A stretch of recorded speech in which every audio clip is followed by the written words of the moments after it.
Good morning students. आज हम अपना हिंदी रीडर का, हिंदी मेधा का जो पार्ट 4 है, जिसका शीर्षक है प्लास्टिक प्रदूषण, आज हम वो रीड करेंगे। ओके, चैप्टर 4 प्लास्टिक प्रदूषण। बच्चों, अपने अपने घर में बहुत सारे सामान ऐसे देखे हैं जो प्लास्टिक से ही बने हैं, है ना। आप जानते हो प्लास्टिक क्या होती है। प्लास्टिक से ही बने बहुत सारे सामान हैं जो घर में प्रयोग में लाए जाते हैं, और जो मार्केट से सामान लेके आते हैं, है ना, वो भी प्लास्टिक की थैलियों में होते हैं। ठीक है, तो आज हम प्लास्टिक से बनी वस्तुएं, विशेषकर पॉलीथीन की थैलियाँ काफ़ी प्रचलन में हैं। जो प्लास्टिक से बनी वस्तुएं हैं, यानी ज़्यादातर क्या यूज़ आती हैं, प्लास्टिक की जो थैलियाँ होती हैं, है ना। हर सामान हम मार्केट जाते हैं तो कोई भी सामान लेकर आते हैं तो प्लास्टिक की थैली में ही लेकर आते हैं, तो बहुत ज़्यादा प्रचलन में है। इनसे होने वाले जो नुकसान हैं उनके कारण ही प्लास्टिक प्रदूषण बढ़ गया है। जो प्लास्टिक की थैली वगैरह, प्लास्टिक के सामान हैं, उनसे उनको जो हम बहुत ज़्यादा प्रयोग में लाते हैं, उन्हीं से क्या होता है, नुकसान जो हो रहा है ना, वो कारण ही क्या है, प्लास्टिक प्रदूषण बढ़ गया है। आइए हम प्लास्टिक से होने वाले प्रदूषण के बारे में पढ़ेंगे। क्या पढ़ेंगे हम?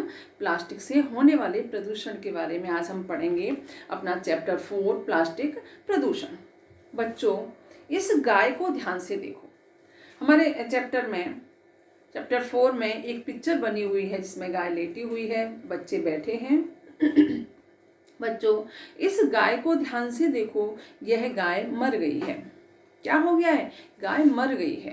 डॉक्टर का कहना है कि इसकी मृत्यु कूड़े कचरे में पड़ी पॉलीथीन की थैलियां खाने से हुई है। इसकी मृत्यु कैसे हुई है? जो कूड़े कचरे में पॉलीथीन की थैलियां पड़ी होती हैं ना, उससे खाने से इसकी मृत्यु हो गई है। इसके जिम्मेदार हैं हम और आप। इस गाय की जो मृत्यु हुई है, इसके जिम्मेदार कोई और नहीं है।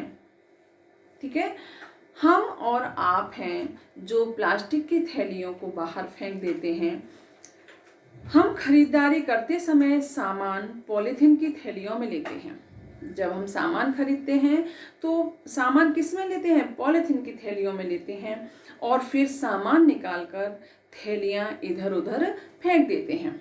पॉलीथीन की थैलियाँ मार्केट से जब हम सामान लेकर आते हैं तो सामान को अपने घर में निकाल लेते हैं और इन थैलियों को बाहर फेंक देते हैं। जानवर घास आदि के साथ इन थैलियों को भी खा जाते हैं। जो वो घास खाना वगैरह होता है, उनके साथ ये थैलियाँ भी उनके पेट में चली जाती हैं, खा जाते हैं वो। इसका परिणाम यह होता है कि उन्हें अपनी जान तक गंवानी पड़ती है। इसका परिणाम क्या होता है? फिर उनकी मृत्यु हो जाती है, उन्हें अपनी जान तक गंवानी पड़ जाती है, उनकी मृत्यु हो जाती है पॉलीथीन खाने से। पॉलीथीन या प्लास्टिक की सबसे बड़ी कमी यह है कि यह प्राकृतिक रूप से नष्ट नहीं होती। जो पॉलीथीन है वो प्राकृतिक रूप से, वो अपने आप ना नष्ट नहीं होती, जमीन में नष्ट नहीं होती है ना। इस कारण प्लास्टिक द्वारा उत्पन्न प्रदूषण की समस्या आज के युग में विकराल रूप धारण कर चुकी है। प्रदूषण माने क्या होता है? प्रदूषण माने गंदगी। प्रदूषण माने गंदगी, और विकराल माने भयानक। विकराल माने भयानक और प्रदूषण माने गंदगी। प्लास्टिक द्वारा उत्पन्न जो गंदगी की समस्या है, आज के युग में भयानक रूप धारण कर चुकी है। यह हमारे स्वास्थ्य के लिए बहुत हानिकारक है। क्या है? हानिकारक। हानिकारक माने क्या होता है? नुकसान देने वाला। हानिकारक माने नुकसान देने वाला। नुकसान देने वाला। यह हमारे स्वास्थ्य के लिए बहुत नुकसान देने वाला है और पर्यावरण प्रदूषण का सबसे प्रमुख कारण भी है। और जो पर्यावरण का प्रदूषण है इसका प्रमुख कारण है ना। सबसे पहले हम बाजार में सामान खरीदने जाते हैं तो हमें कागज़ के थैले थैलियों में सामान मिलता था। पहले हम जब हम बाजार में सामान खरीदने जाते थे तो क्या मिलता था, कागज़ के थैले थैलियों में हमें सामान मिलता था।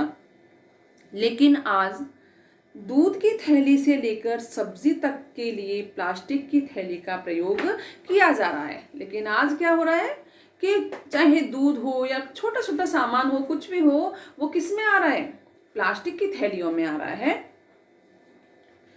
घरों, दुकानों, कार्यालयों, सभी जगह दैनिक उपयोग की वस्तुओं में प्लास्टिक का ही बोलबाला है। चाहे घर हो, दुकान हो या कार्यालय है, ऑफिस हो, है ना, सभी जगह जो हमारे दैनिक उपयोग में, जो हमारे डेली के कामों में किसका उपयोग ज़्यादा हो रहा है, प्लास्टिक का ही उपयोग ज़्यादा हो रहा है।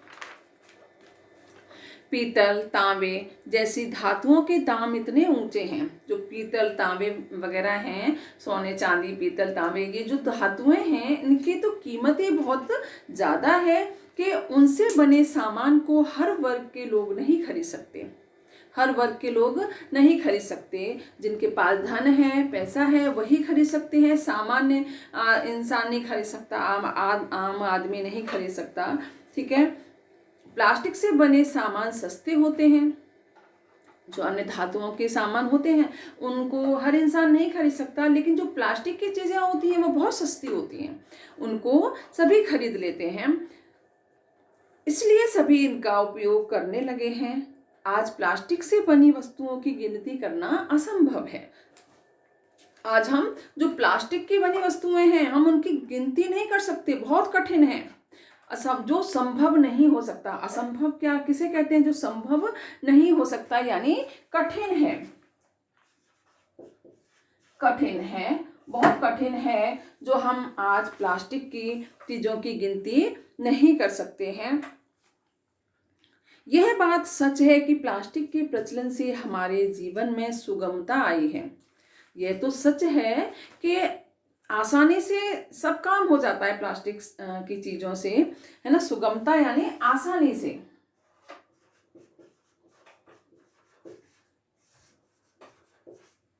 आसानी से प्लास्टिक की चीज़ें मार्केट में भी मिल जाती हैं, है ना।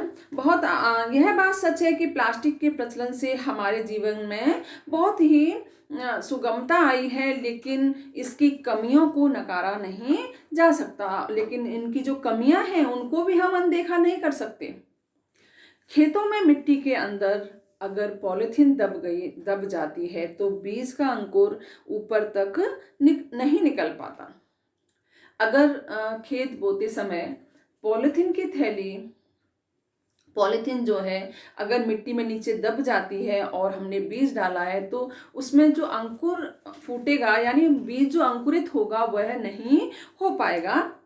प्लास्टिक के कारखाने बड़ी मात्रा में प्रदूषण फैलाते हैं। जो प्लास्टिक के कारखाने हैं जिसमें प्लास्टिक का सामान बनता है, बहुत प्रदूषण होता है उनसे, वो चारों तरफ बहुत प्रदूषण फैलाते हैं। यदि समय रहते हम इस समस्या के प्रति जागरूक नहीं होंगे तो हमारा जीवन भी खतरे में पड़ जाएगा। अगर हम लोग समय से इस समस्या का समाधान नहीं ढूंढेंगे तो हमारा जो जीवन है खतरे में पड़ जाएगा। इस प्रदूषण को दूर करने के लिए हमें ही पहल करनी होगी। इस प्रदूषण को दूर करने के लिए हमें ही पहल करनी होगी। जब भी हम कोई सामान खरीदने जाएं तो अपने साथ कपड़े या जूट का थैला अवश्य ले जाएं। अगर हम मार्केट जाते हैं, कुछ भी सामान खरीदने जाते हैं तो क्या लेके जाना चाहिए हमें, कपड़े का थैला और जूट के थैले बनते हैं, है ना, उनको हमें अपने साथ लेकर जाना चाहिए। ज़रूरत पड़ने पर कागज़ के थैले थैलियों का उपयोग करें। अगर बाज़ार में अगर ज़रूरत पड़ती है तो किस की थैलियों का उपयोग करना चाहिए, हमें कागज़ से बने थैले थैलियों का उपयोग करना चाहिए। और यदि कभी पॉलीथीन का प्रयोग करना भी पड़े तो उपयोग करने के बाद उसे इधर उधर न फेंकें। और कभी ऐसा हो जाता है कि कागज़ की पॉलीथीन नहीं मिलती, कागज़ की थैले नहीं मिलते, तो हमें प्लास्टिक का लेना पड़ जाता है कभी कभी, है ना। तो क्या करेंगे उनको हम सामान निकालने के बाद इधर उधर नहीं फेंकेंगे। जनता को अपने ढंग से इसमें सहयोग देना चाहिए, तभी हम लोग प्लास्टिक द्वारा उत्पन्न प्रदूषण की काली छाया से बच सकते हैं, है ना। हम सभी को इसमें सहयोग देना चाहिए, और सब जब एक हो जाएंगे, सब एक तरह से सोचेंगे, तो जो प्लास्टिक द्वारा उत्पन्न जो प्रदूषण हो रहा है उसको हम रोक सकते हैं। बच्चों आओ, आज हम सब मिलकर संकल्प करें, यानी संकल्प यानी ठान लें, संकल्प करें यानी